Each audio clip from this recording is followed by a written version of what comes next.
All right, let's just make sure the mic is working.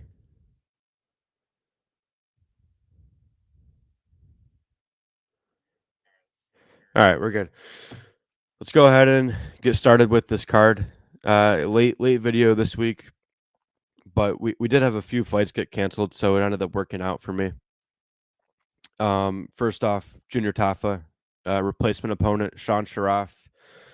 Don't know much about him. I just know that it's a heavyweight fight. The under 1.5 is heavily juiced, and Sharaf has a very good ITD line for his price, 6.8K. Plus 350. Yeah, sure. In a heavyweight fight, I think that's something you have to play. And then the other one was just a cancellation. Josh Fremd versus Abdul Razak Al Hassan. That one's canceled, so we're down to 12 fights, 1 5-rounder. And we'll go ahead and just I'll focus more on the key fights here, but we'll still do the normal analysis of the entire slate. Grant Dawson, Rafa Garcia. Grant Dawson, he's a guy that has grappling upside. He has a good style for DraftKings.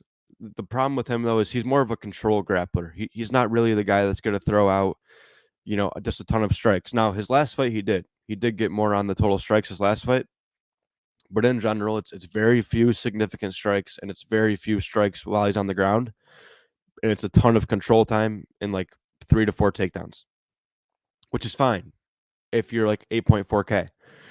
But if you're 9.5K, you really want a good ITD line, which we can take a look here. It's plus 250. It's really poor at this high of a price. Or you want the takedown upside that has the 120 point upside, which he does, but that was against Jared Gordon, which is another good wrestler, and he was getting back up a bunch, and that's why it was able to be this very high takedown fight. But in general, Grant Dawson, you're looking at like a 95 to a 105 in most of his wins, which again is fine. I guess it's a fine play.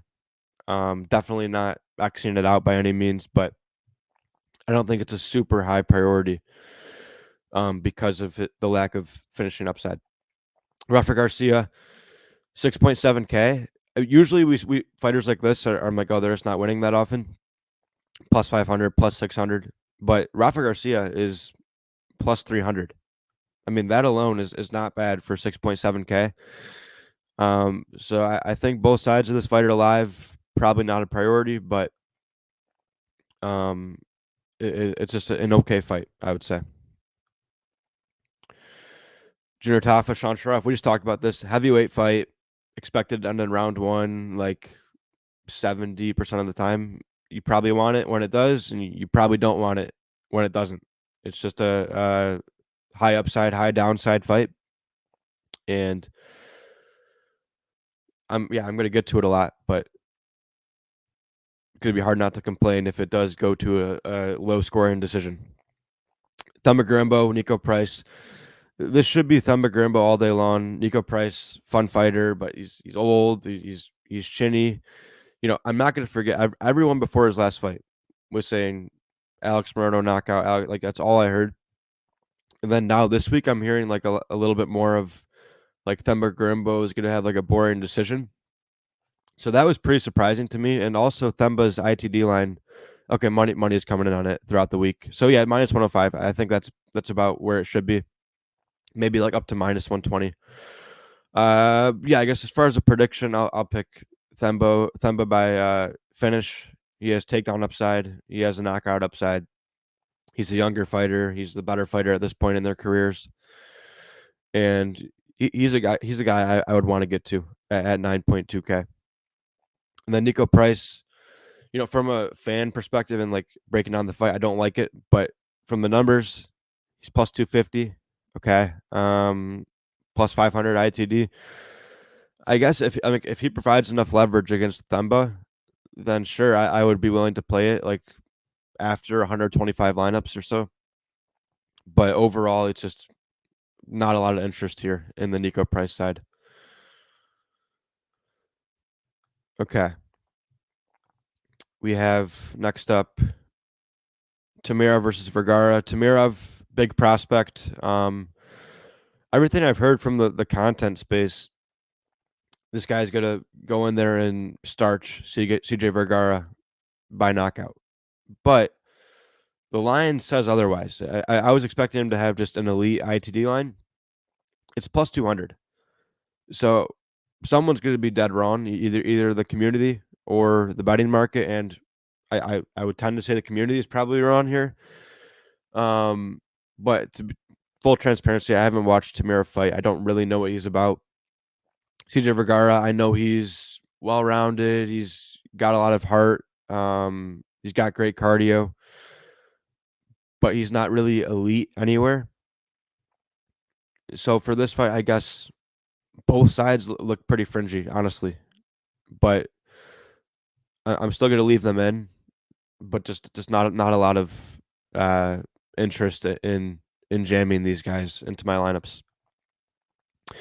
Tatsuro main event, Tatsuro Taira, Brandon Royval. Okay.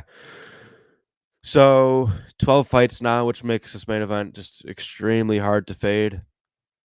If you're using SaberSim, like you'll get some lineups without the main event, and I think that's fine. Like whatever you get to on SaberSim, I would just trust. I think that it's not. I mean, this main event, it's gonna be hard for it to not make the optimal. Just honestly, but at the same time, if I get lineups without that, I won't be too upset. Tatsuro Taira, 3-1 favorite. Takedown upside. He's kind of a similar style to Grant Dawson, where he's more of a control grappler. He's not really like the high volume of takedowns, but once he gets you down, he's going to hold you down and look for a submission. Brandon Royval, really high volume, really high pace, opportunistic finisher. And we've talked about him before, but in his Pantoja fight, he put up 281 strikes from his back and was able to score 90 points in a decision loss. Now, is he going to score 90 in a loss every time? Probably not. But there is like because of that, like I've seen it. I think a fight stack is very viable here. Like 12 fight card, maybe 2 to 3% of your portfolio if you're playing 150. I think that's very fair. And then obviously his upside is more than enough at only 7.2K. I guess that's it. I mean, yeah, great main event to target, possibly a good fight stack target. I guess the one other thing is that Taira, I saw ownerships already. I can't give the exact numbers, but ballpark Taira's above 50% is what I'm getting. And Royval is like right around 30. If that's the case, then or no, Royval I think was a little bit less than that. But anyways, I think that if you start your lineups off with Royval, you're going to be getting more leverage, and he has the same amount of upside, or at least similar, and especially similar when you bake in the price difference. So, as far as like pure uniqueness, then you probably want to play Royval. But both sides are looking very good here, nonetheless. Next up, Daniel Rodriguez, Alex Morono. Both guys pretty much pure strikers, although Morono is like an elite grappler, elite BJJ guy. But the problem is he never proactively uses it. He never shoots takedowns. His wrestling's not good. So, how much can I count on Alex Morono to come in here, shoot a takedown, and put on a masterclass performance at like 1 to 5%, if that? It's there. It's out there somewhere. The Alex Morono grappling masterclass is out there, but it's like, how often does it actually happen? Probably like 1 to 5% of the time. So overall, both sides of this fight look pretty weak. Let's take a look at the metrics just because I already know they're going to be bad. Where is he? Alex Morono, D-Rod. Pricing deficient with the odds. ITD lines are not great on either side. So median outcome, probably a low scoring decision. I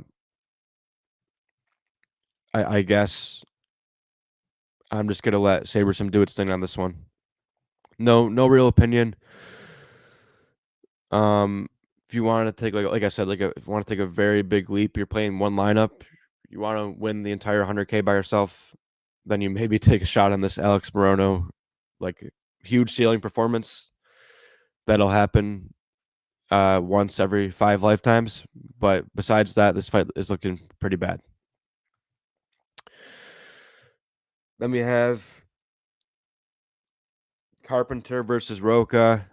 It should be a great fight to target. Carpenter, a bunch of takedown upside. Roca with some knockout upside.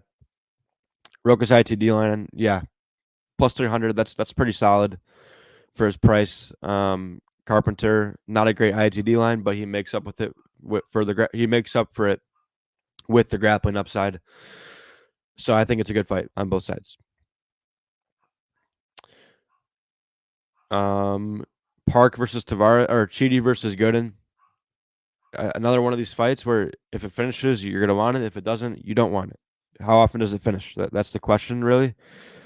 And I guess it's gonna finish like a little bit above half the time. ITD lines looking good on both sides. Yeah, sure. I think you have to get to this fight and accept the downside that it carries to sacrifice it for the upside that it carries. It's just one of those ones. Jun Park, Brad Tavares. So Jun Park, he shoots takedowns, but Brad Tavares is known in the MMA community to he has like elite takedown defense. It's not even like a myth. He actually does have really good takedown defense. But he's getting up there in age. Jun Park, yeah, sure. If you want like my opinion, I think that Tavares will stuff most of the takedowns. But what if Jun Park does better than people expect? He gets like a 5 takedown performance, 8.5K. He's going to score well. We've seen him score extremely well. So this might be one of those things where it's kind of like, the matchup is bad on paper, but who cares? What if he succeeds with this game plan? There could be a lot of points. So I think Park is the preferred side because Brad Tavares is he's kind of where fantasy points go to die. Park has a little bit of line value as well, honestly. 8.5K, minus 200, just about. Tavares, yeah, like I said, like where fantasy points go to die. No finishing line to speak of. It's probably the Park side or pass. I could see the people saying that both sides of this fight are gonna bust. I get it. But if I have to choose, I'm choosing Park. Next up, Pilastri, McKenna. Pilastri, the better striker, I guess. Corey McKenna, more takedown upside. No finishing upside really on either side. The pricing's pretty good here. Pick 'em. Finishing lines, yeah, we just said they're not great. It's a fight that, once again, I'll get to, but no priority. And then last but not least, especially on a week like this is like, besides the main event, this Jonathan Pierce versus Pat Sabatini fight is the biggest fight on the card from a DFS perspective. So basically what's happened is Jonathan Pierce opened up like somewhere around a minus 120 favorite, and he's taken all of this money throughout. Hold on, let me answer a question real quick.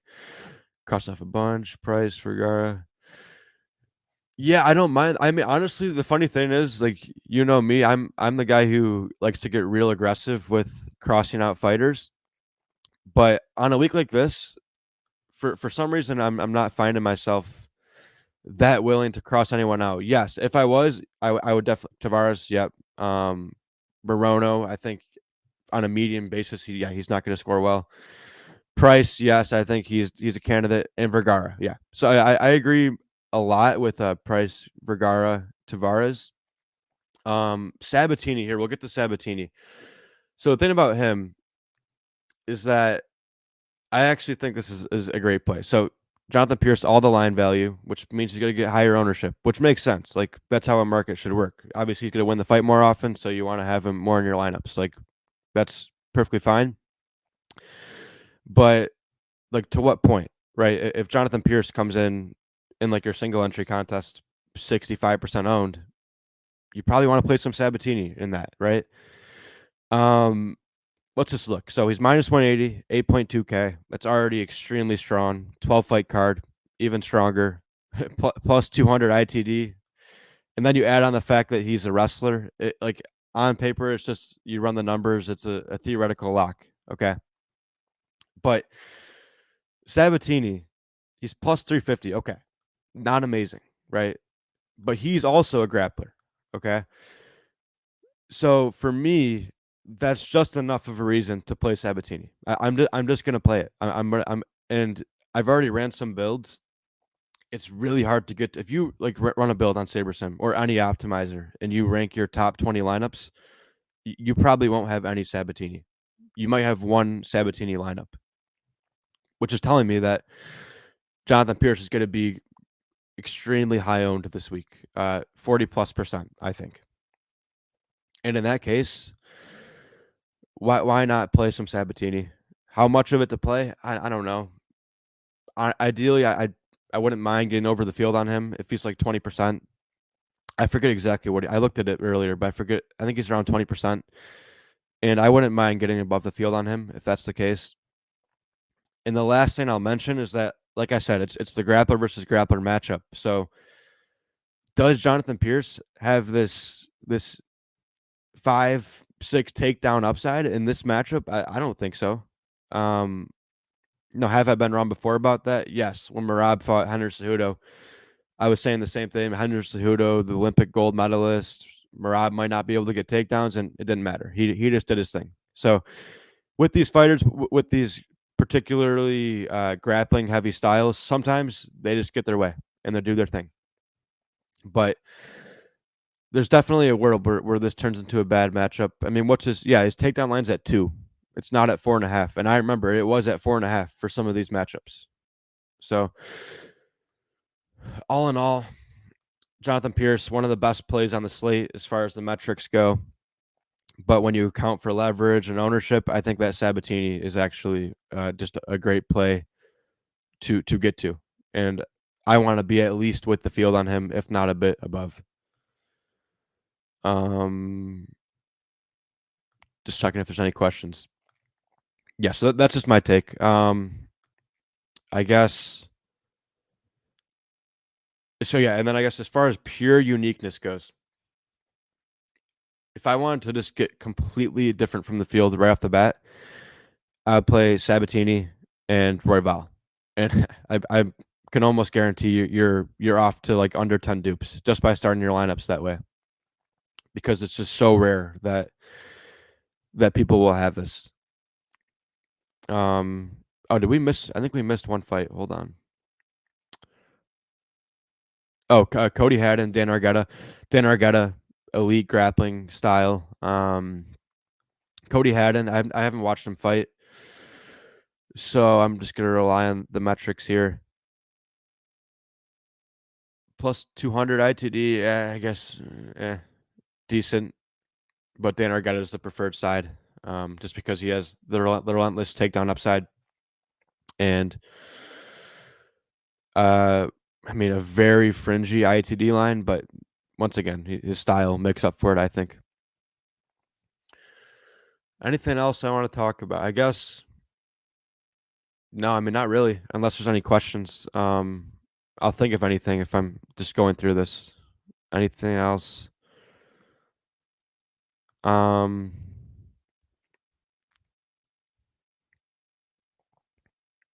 yeah, I think that's it. So, Pat Sabatini, I think it's a must play at least with the field, just because of how high Jonathan Pierce is going to be owned.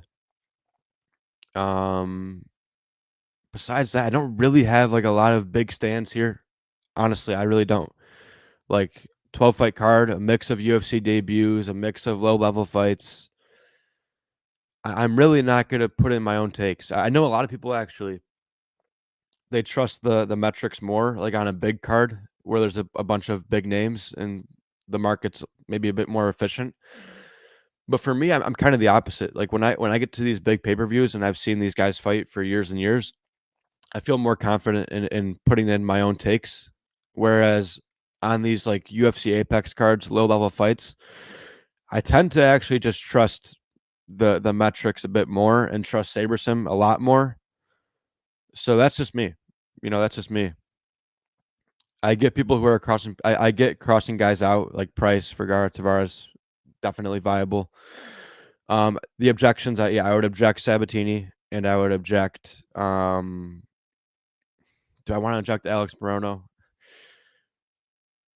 I'll object Alex Morono. Why not? Just because the 1% chance that he has a grappling masterclass, 110 points. But I think that's going to be it. Unless anyone has any questions, I'll wait here for another couple minutes.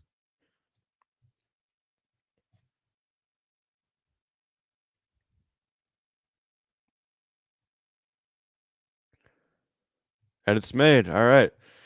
Awesome. If anyone has any last minute questions, just message me in the Discord.